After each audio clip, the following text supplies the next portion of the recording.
Well, hello everybody. It's time for another solar power update. Let you know what I got going on. I'm up to 24 panels.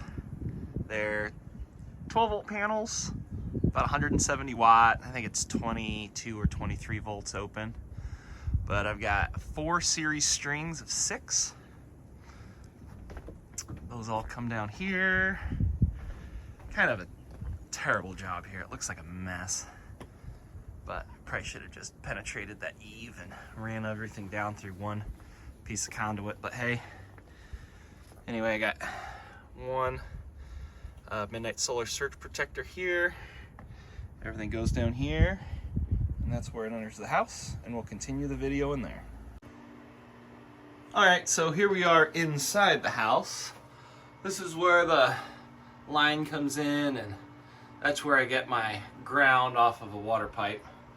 You'll have to excuse the lighting, it's kind of a mess in here. I'm growing a palm tree, apparently. Ask the wife, I don't know. So here's the conduit, comes in,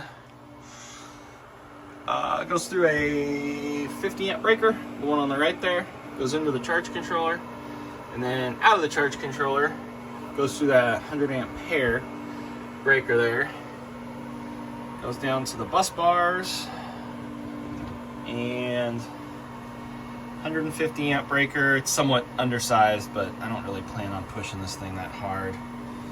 I've got a QUCC 250 amp BMS. I've got this mess over here of all of my wires. I've got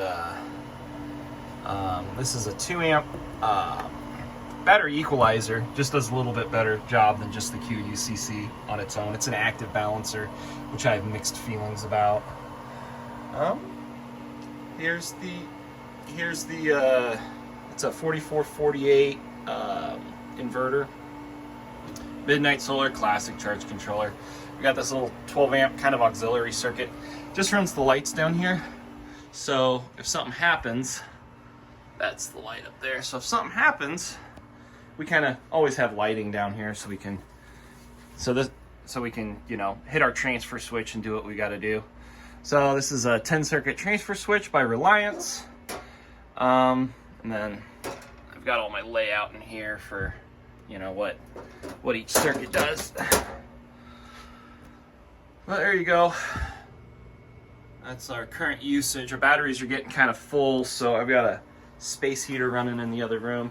But yeah, I've just got the output from the MagnaSign going up over, and that goes right into the transfer switch. And let's move this little auxiliary fan. Pull this piece of plywood off, and I'll take a look at the batteries. These are, I honestly don't know the brand of these batteries. They were advertised under something, but it's not one of the manufacturers, so I don't know what it is, but it's 280 amp hour. They were advertised 305, and that was a lie. But I've got just 16 of them in series. So these are the 2 main outputs right here, obviously. And I got some blue remote wire. I think it's 18 gauge, and it actually looks pretty good. Except for this guy right here. Everyone points that out. But anyway, those go to the bottom side of those distributions, and then you've got the QUCC and the active balancer hooked up on there. So it's a total of about 15 kilowatt hours, roughly 14.3, something like that. But anyway, this is just a short update about what I got going on.